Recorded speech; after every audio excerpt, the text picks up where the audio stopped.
Hey, it's John and Mike, brew-dudes.com. So, tonight we've got something very different, extra special. We've got some beer in cans. Wow. And believe it or not, this is actually homebrew in the can. Wow. So we've got two milk stouts here.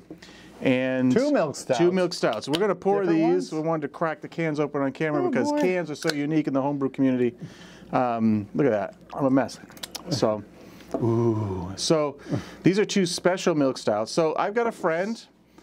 We have a friend. I have a friend. I've got one. Who's this? And that's my glass. And I was just telling you not to cross the glasses, but that's so.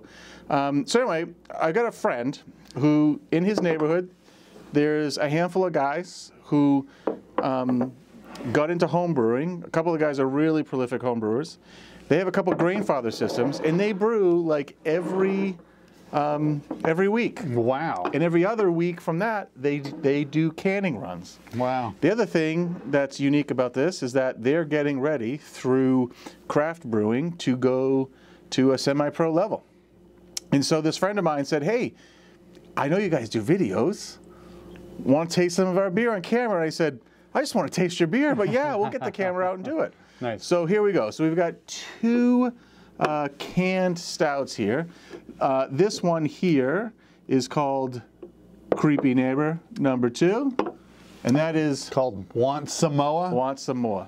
Want Samoa. Nice, dude. Okay. Yeah, so this is my, which one is which here? What did I hand you? This So is this the is red one Want was Some my More. glass. Yeah, so this is this one. Great, we don't want to screw this up. I don't know where we are. So we'll talk about you taste the beers. Woo. I'll tell you the deal with these beers. Yeah, please tell me the and then we'll deal. talk a little bit more about the cans. Make sure that I don't forget to talk about the cans. Okay. Okay, so where are we? So, Creepy Neighbor. Yes. Creepy neighbor. Creepy Neighbor. Who wants a creepy neighbor? It's a pretty. So they're calling themselves Crafty Neighbor got because it, they're a bunch but- of guys in the neighborhood and Yeah, they do this stuff. I get it. But one of them must be a creepy neighbor. So, sorry to that guy. So if you don't know if you're the creepy neighbor, that means you're the creepy neighbor. That's right? true. That's true. Yeah. So What is in this one? both of these. Oh wow. Yeah. Oh wow. Yeah, there's something going on there. Oh, let me just taste it again because I'm going to read it to you in a second. There's like a butterscotchy. Oh, it's better than that. Oh, Okay, really? so Caramelly. they're both thing. milk stouts, but they've been aged on extra ingredients. Oh, okay. To make life interesting. Of course. So, Creepy Neighbor right here. This is a milk stout aged on almond butter.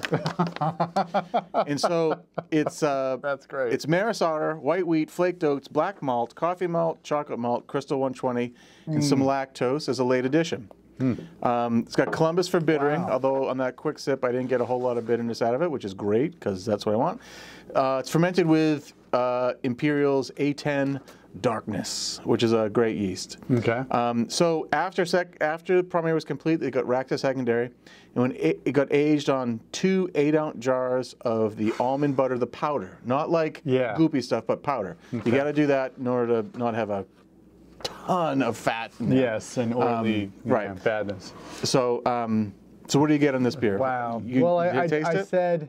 I said butterscotchy caramel notes. But I can see that it's like almondy butter. Oh yeah, but I like that. Yeah, it's a little odd. It's a little bit like a shocking. Yeah, You're not there's expecting. Like, no, it's there. It's definitely a punch, and now that I know what it is, I'm enjoying it more. I can taste it now on like the exhale. If you let your palate just sort of relax a little bit, you're left with the almond butter, like one of those little packets of almond butter. It's great. The thing is, I wonder how it would present itself without the lactose. Yes. Right, so kind of curb back that sweet, dry it out a little bit. Without the lactose. That's just. I'm just wondering how it would taste. I don't really have an opinion one way or another whether it be that way or not that way. It is a pretty sweet. It's sweet beer. I think almond butter in general versus say like peanut butter. Almond butter is sweet.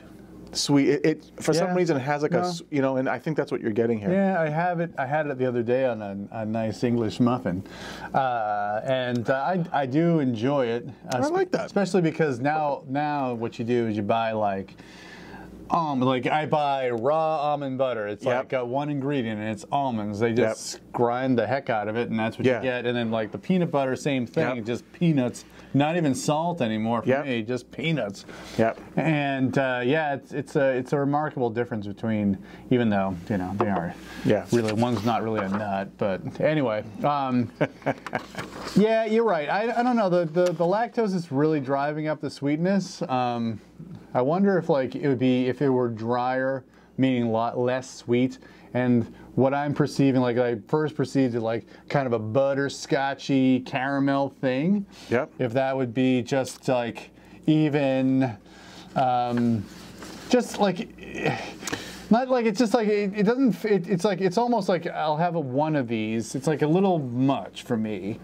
The creepiness of this neighbor is a little much for me. But it's beautiful. It's a beautiful creepy neighbor. It's a beautiful creep.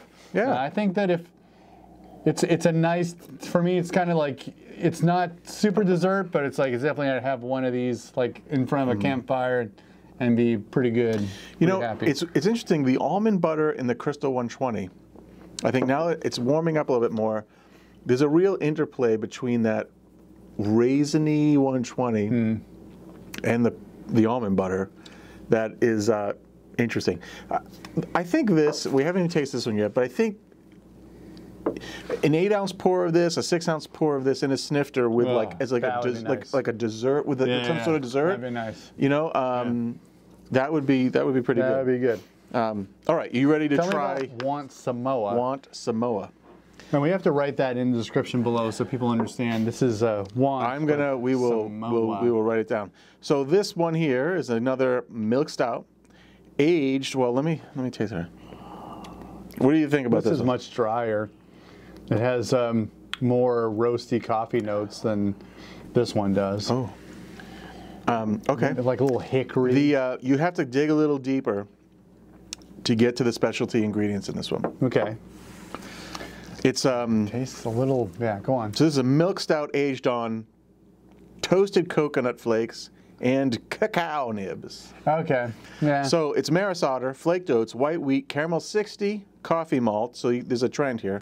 Yeah. Lactose is late addition. Willamette for bittering, 2 ounces of Willamette. Again, Imperial A10 darkness. And then, so rack to secondary after primary is complete. Onto 12 ounces of toasted, unsweetened coconut flakes and 4 ounces of cacao nibs, aged 1 to 2 weeks. Okay. I'm not getting a lot of chocolate. I am getting. You ever cut a coconut? Not cut it, crack a coconut open. Yep. And then start tasting it. It doesn't taste toasted to me. It almost tastes like what you get when you just kind of scrape out some of the inside of that coconut. That's what really is coming through there. I get toasted coconut on the aroma, but it's really subtle. Yeah. Right. Yep. Yeah, it's there. It's but it tastes like the coconut. It's like a fresh coconut. I think if you were toasted, this, I could drink a full pint of this one. Yes. I think the more of this one we drink, the more that the coconut's going to build up in your mouth. True that. I can taste it now on the oils of it on the exhale. Yeah. But I like this is drier. The lactose presence isn't as present here. But it's drier and a little bit more drinkable, I think, because it is drier. But it's a different beer. This one I would drink alone. This is definitely, I think, a dessert beer. Would go good with a dessert of some sort. It's a creepy neighbor. I know, creepy neighbor. You want a little bit of that. You want to invite him over, but okay, now you got to go home. Yes. So, so the cool thing is that these guys are canning their beer, and yes, it is possible to do canning at home. Yes. And we're going to try to take a special trip down to Crafty Neighbor and watch them on a canning run. That'd be pretty cool. And talk to the good peeps at Crafty Neighbor about canning and about what they're trying to do. So maybe that'll be one of our first field trips. Love it. So stay tuned for that. Are we going to get out of the basement? Yeah, or we'll just invite the whole creepy neighbor crew to come to the basement. No, we're gonna go down there and see them can. So it'll be cool. So one Samoa, coconut, basically cacao nibs. Yep. I just need like some graham crackers or something like that. Yes, absolutely. That would be tremendous. That would be tremendous. So anyway, so there's your 2 milk stouts from Crafty Neighbor. Interesting. Well, we love tasting other people's homebrew. Yep. And this has been, we never have. There's only been a few that people are like, okay, this is bad. So tell me what's wrong with it. But this is good. Yep. This is good. I think it's daring and it's bold. Yes. That's for sure, and I think you have to experiment with these things to figure out where you want to go to make something different. So if you're going to try to go into that marketplace, you need a differentiator. Yeah. And do they say how long these were aged? Sorry, am I mistaken? Both of them say 1 to 2 weeks. 1 to 2 weeks. But that's So I don't know if that's aged on the stuff, post like a week of primary probably. And then a week or so after that. So, wow. But I don't know. Are they forced carbonating and putting it in cans? Are they can conditioning? I don't know. We'll try and find that out. Awesome. Can't wait. Can't wait. Cool. All right, man. Great. Well, thanks, Crafty Neighbor, for sending us the beers. And I'm glad all your neighbors aren't creepy. That's exactly. I'd love to know. We'll get to the bottom of that story too when we're at the canning line. I hope so. Right. Okay, so which one's the creepy one? Who's the creepy neighbor? And they're all like, that one. All right, cool. John and Mike, brew-dudes.com. Thank you, Crafty Neighbor. Brew on. Cheers.